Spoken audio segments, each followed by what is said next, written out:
మన పెట్టుబడి మన పిల్లల భవిష్యత్తు కోసమే కదా. మీ పెట్టుబడికి నమ్మకమైన వేదిక శ్రీ వాసవి ప్రాజెక్ట్స్. అంటే మీరు బిగ్ బాస్ నుంచి సెకండ్ ఇన్నింగ్ స్టార్ట్ చేసిన తర్వాత అంటే మీరు ఎక్స్పెక్ట్ చేసిన క్యారెక్టర్లేనైనా ఇవి అంటే నాకు అసలు ఏం తెలియదు మధు. అంటే లేదు ఒక పెద్ద సినిమాల్లో ఒక పెద్ద సినిమాలో విలన్ గా క్యారెక్టర్ ఎక్స్పెక్ట్ చేశారా? అంటే ఇప్పుడు ఒక మీడియం రేంజ్ సినిమాలు చేసుకుంటూ వస్తున్నారు. ఇక్కడ పెద్ద సినిమాల్లో ఎక్స్పెక్ట్ చేయడానికి ఏంటంటే మధు, పెద్ద సినిమాల్లో క్యారెక్టర్లు ఎక్స్పెక్ట్ చేయడానికి ఏవేవో అడ్డొస్తుంటాయేమో అని నాకు ఒక అనిపిస్తూ ఉంటుంది. నాకు అలా అనిపిస్తూ ఉంటుంది, ఏవేవో అడ్డొస్తాయేమో, మన స్టేచరా ఈ స్టేచర్కి తగ్గట్టు సాలడేమో, ఇలాంటివన్నీ వస్తాయి. ఇప్పుడు ఉదాహరణకి మీకు చిన్న ఎగ్జాంపుల్ చెప్తాను. Wonderful actor, national award winner, అనుమానం లేదు, ఫవాద్ ఫాసిల్ ఎంత ఉంటాడు. మన వాళ్ళ క్యాలిక్యులేషన్స్ ఎలా ఉంటాయి? ఓకే, ఇండస్ట్రీ మొత్తం ఏమో ఏంటి అలా భయపెట్టావు అని అన్నారు. అవును, నాకు కూడా అనిపించింది దానికి తగ్గ పొటెన్షియాలిటీ ఉన్న క్యారెక్టర్ ఆ సినిమా తర్వాత అన్నా పడలేదు. అంటే మిమ్మల్ని అసలు నాకు ఆ ఫీలింగ్ అంటే ఇంకో కోణంలో చూపించారు మిమ్మల్ని.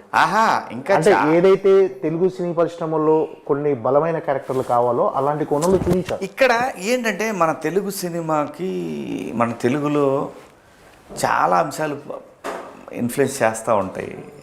పాపం కథ రాసుకున్న డైరెక్టరు ఈ పాత్ర నేను కావాలనుకుంటే వద్దులేండి అనేవాళ్ళు ఉంటారు. నా సినిమాలకు కూడా ఉండొచ్చు అలాగా. So there is so many calculations involve అయి ఉంటాయి. సో మనకు లక్ ఉంటే అదే వస్తుంది, ఆడిపోదు 100% వస్తుంది అంతే. ఇక్కడ ఎవరిని తప్పటానికి లేదు.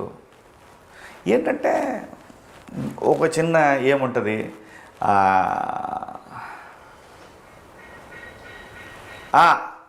ఏముందిలే అబ్బా, ఇదే అతనైతే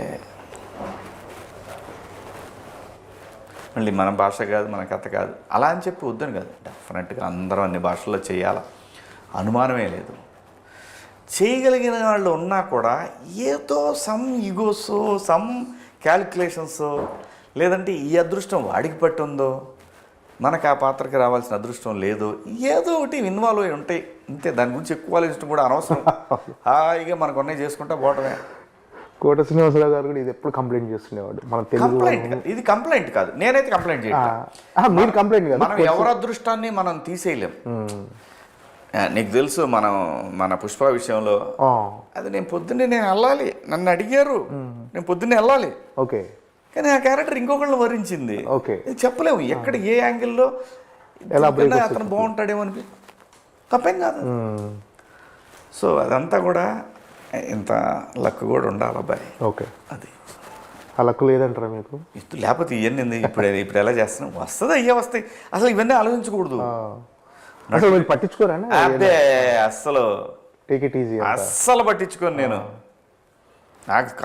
నాకు అనిపించింది నేను మాట్లాడతా.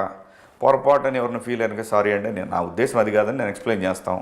అంతవరకే. మనకు రాలేదే అబ్బో ఇవన్నీ నా వల్ల కాదు. Okay, go with the flow. Okay, అంటే అప్పటికి ఇప్పటికి సినిమా ఇండస్ట్రీ బాగా మారిపోయింది. ఏం మారలేదా? ఏమి మారలే, అన్ని అబద్ధాలు ఇవన్నీ. ఓకే, మార్పే లేదు.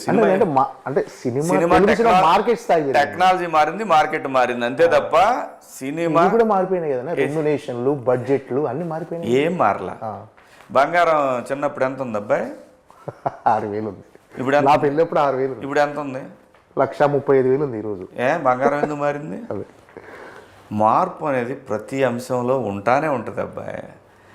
నేను వచ్చినప్పుడు ఏసీఎస్ ముందు ఫిలిం నగర్లో గజం 2,000 రూపాయలు, 3 లక్షలు. ఇప్పుడు ఎలా ఉంటుందంటే నేను చిన్నప్పుడు ₹1.50 ఇచ్చారు, ఇప్పుడు ఎందుకు నేల టికెట్ ₹1, ఇప్పుడు ఎందుకు 50 రూపాయలు అంటారంటే అది చిన్నప్పుడు.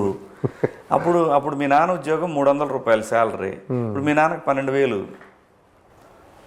ప్రతిదీ మారుతా పోతుంటుంది. కానీ సినిమా టికెట్ల విషయానికి వచ్చేసరికి మాత్రం మనదే తప్పు, ఆడియన్స్దే తప్పు లేదు. ఆ రీజనబుల్ 100-150 రూపాయలు ఎవరు కాదంటారు. ఈ పీస్తేనే వాళ్ళకి ప్రాబ్లం అయిపోతుంటుంది. అంటే మీరు అంటే సినిమా ఇండస్ట్రీ కొంచెం గ్యాప్ ఇచ్చారు కదన్నా, ఈ గ్యాప్లో మీరు రియల్ ఎస్టేట్ బాగా చేసేవాళ్ళంటే కదా.